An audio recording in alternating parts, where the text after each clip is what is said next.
hello, good morning.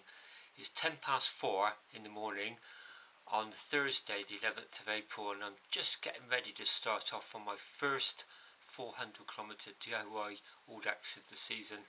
So the route I'm taking is in two parts. There's going to be a 300km ride today, and it goes from Bath to Oxford, up to Buckingham, where I turn and then come back through the Cotswolds this afternoon, and I'll be coming back here to my house this evening, where I'll get a shower, some hot food, and I'm hoping to grab at least an hour and a half sleep before setting off on a second circuit up through the Vale of Berkeley through the middle of the night, and then finishing here tomorrow morning.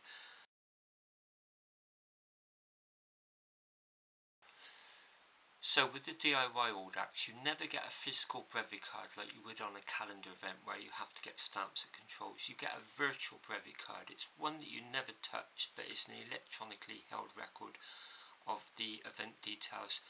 Here's the virtual brevet for today's ride, and you'll see I've put a red box around the time allowances.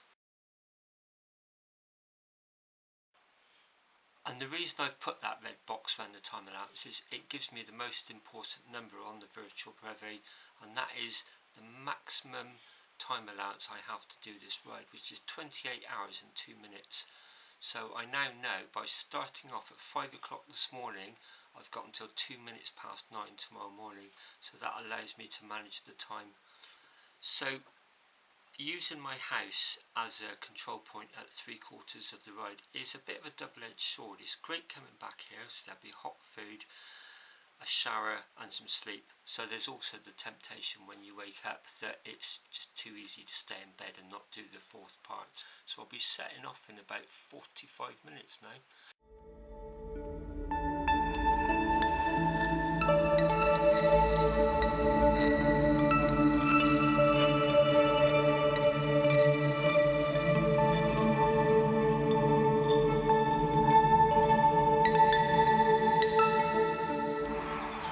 So as I rode through the centre of Bath, it was dark and street lit.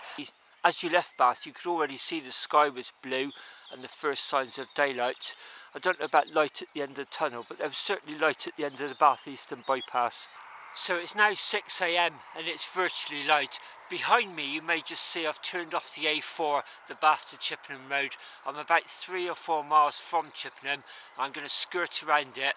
My plan is to stop at Wetherspoons for breakfast in Oxford. So a change of plan. I was going to stop for breakfast at Wetherspoons in Oxford, but it's really cold after the sun rose, and my Garmin doesn't hold the charge that well in the cold. So I kept getting battery low alarms. I was just going to waste so much time stopping in bus shelters giving me 5-minute charges. I pulled into a Premier Inn on the outskirts of Swindon to have a breakfast here. Yeah, so the ethos of outta is all about self-sufficiency.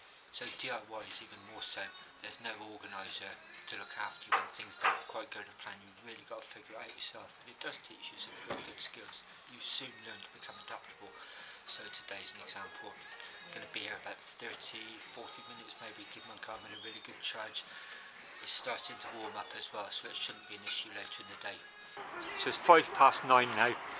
I'm just getting ready to leave the Premier Inn. I had a really nice breakfast in there. So I said it was quite cold first thing this morning. Clothes wise, the last 3 rides I've been riding in shorts after about 10 AM, and I decided this morning to wear leg warmers, so they're much easier to fold up and they take up less saddlebag room later in the day. When I set off from home tomorrow, I'll be in longs all through the night to the end of the ride. So heading out now, I'll be going that way. Highworth is about 3 or 4 miles away, then a leg up to Oxford, and then after Oxford it's about 1.5 to 2 hours to Buckingham. It's now 7:30 PM. I'm in Malmesbury. I've got about 25 miles to go, so I've just stopped here to give my Garmin a charge, have a soft drink, have a bite of a sandwich. Also going to put a few layers back on my arm warmers, some reflective armbands, probably going to put my woolly hat on as well. Just starting to cool down a little bit, but when I leave here, about 2 hours to home. So I'm now back in Bath, 10 PM, 188 miles, 300 kilometres done. Hoping to get to bed for about 11 o'clock, Going to sleep through till about 12:30, get up, try and be on the road for about 1:15 for the final 100 kilometres. Well, it's just gone 1 AM on Friday morning now. I've been home about 3 hours. Just had an hour and a half sleep after I had my pizza in the shower last night. Changed of clothes. I'm just having a quick cup of coffee, half a bowl of cereal, then I aim to be on the road about 1:30 or thereabouts for the final 100 kilometres. So when I got home last night at 10 o'clock, the first thing I did was replenish my bike. I'd got everything prepared beforehand. There was 2 bottles of orange squash in the fridge that I put straight on the bike, a bag of fig rolls and chocolate squares, which I've replenished my top tube snack bag with. Also a sandwich that's already made, just in case I get hungry towards the end. I had all my USB cables, power pack and a USB battery ready on top of the freezer, so everything just got plugged in straight away, so it's recharged. It really does pay to do it when you get home and you're still quite alert, even though I was dying for the shower and some food, because it's much easier to do it last night than it is this morning. It gives me a little bit more time to wake up and not faff around with those sort of chores. So just going to finish my coffee, let my food go down a couple more minutes, and I'm going to be on my way.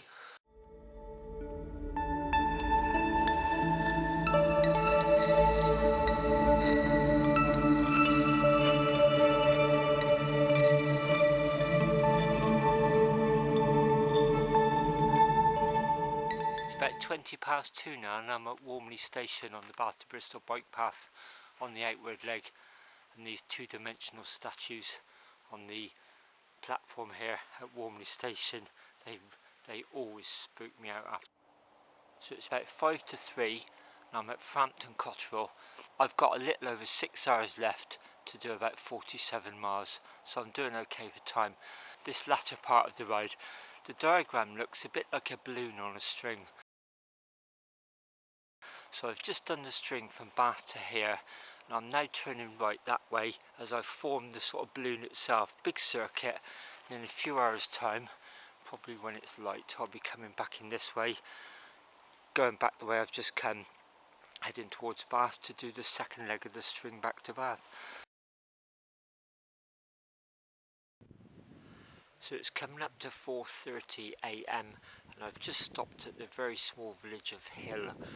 Opposite the village hall there's a really nice wooden cosy bus shelter here. Always seems to retain the heat from the day. Riders doing the Barry's Bristol Ballbuster 200km Audax event will know this place. It's where the first control is on the northern leg. So I'm heading south now. Very soon I'll be doing a left hand turn and making my way over eastwards back towards Bath through Ulverston up to the A38, and then from there it's mostly downhill back to Bath. I'm just going to have a sandwich here. I'm getting a little bit peckish. I've got a ham sandwich. I'm going to charge my front light and I'm charging my Garmin at the moment, and that should be it really. 10-15 minutes here. I'm looking towards the Severn Bridge. There's a side-on view, and yes, you get the red top lights of the towers, the aircraft warning lights, but the cables themselves look like fairy lights. It looks like Blackpool or somewhere. I feel really toasty warm, but as I came off the bike track and I passed through Frampton Cotterell, I noticed there was already a frost build-up on the top of cars, and as I've been coming along these lanes I noticed the grass is more white than green. My front light is so powerful it gives you the definition of the colours even in the middle of the night. So it looks like it's a really frosty night, but I feel very warm. So this is my first 400km of this season, and up till about several years ago I used to find 400s really extremely difficult. A lot of Audax riders claim that they're the hardest of the distances, actually harder than a 600km ride, and I used to agree with that. Not anymore. And the reason for that is, barring the very strong fastest riders, Audax riders will need to sleep on a 600km ride, but most get through a 400 without sleeping. And I used to do that as well. I'd say finish at 2-3 o'clock in the morning and I'd be exhausted for days afterwards. When I was working out how to ride 400s through the year on my super randonneur around the year, especially through the winter, I started questioning the wisdom of going without sleep. I thought, why? Why not? And then I referred to it in a previous video. I saw an interview with Steve Abraham when he was doing his year-long record attempt, and an interviewer said to him, how do you cope with sleep deprivation? And he said, I don't, I sleep. And for me it was like a fridge door opening, the light went on inside my head. I thought, it just makes so much sense. Build up a time buffer during the day and then just have hour and a half sleep. And it's really worked again today. I feel so fresh and awake, whereas if I hadn't have had that 90 minutes, I'm pretty sure I'd have been struggling by now. And the other advantage I found was riding a 400 as a 300 during the day and then a separate 100 during the night. You can use a pretty powerful mind trick. I realised a few years back that we don't think in absolute terms, we think comparatively, so let me try and explain. If you look at this picture, there'll be two orange dots, they're both the same size. Now if you look at this picture, same two orange dots, look what's happened. Because you're comparing them to circles, they appear to be different sizes, but I can assure you they're the same size. Pause the video if you want to measure it with a ruler. So you may see where I'm coming from here. This night leg feels very, very easy comparatively because yesterday was 3 times longer. So you may say, but yes, you know that you're fooling yourself, so surely it won't work. But it does, it's just the way we're wired to look for comparisons. So even though I know beyond doubt that those two orange dots are exactly the same size on the second image where they're compared to different size circles, the dots still to me look different sizes. One looks bigger than the other. So even though you know, the effect is still the same, and it does it with this ride. This night circuit, unlike being the final leg of a 400 when I'll be really struggling with tiredness, it just feels a breeze. It feels really, really easy.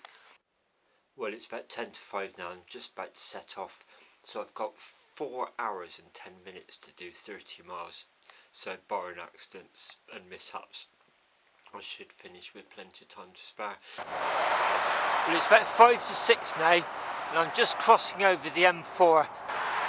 And if I look there, you'll get an idea of our location. It's where the M4 is about to merge with the M5. The red lights are on the tower there of the RAC building, which is a very familiar landmark. Well, it's now about 6:15, and I'm back at the same spot I filmed that earlier on when I described this route as a balloon. So I started off that way, I've done a really big circuit, and I've just come in this way. And now I'm going to retrace the route back to Bath. So it's 7 AM now, and I'm at Bitton Station on the Bath to Bristol cycle path. I've got about 6.4 miles to go, so nearly home, should be home by about 7:30. So that's going to give me 90 minutes in hand, which is absolutely fantastic. I feel very fresh at the moment. It makes so much difference having that break. So I'm going to sign off now, head back to see my darling wife. So as usual, thanks so much for watching, and until next time.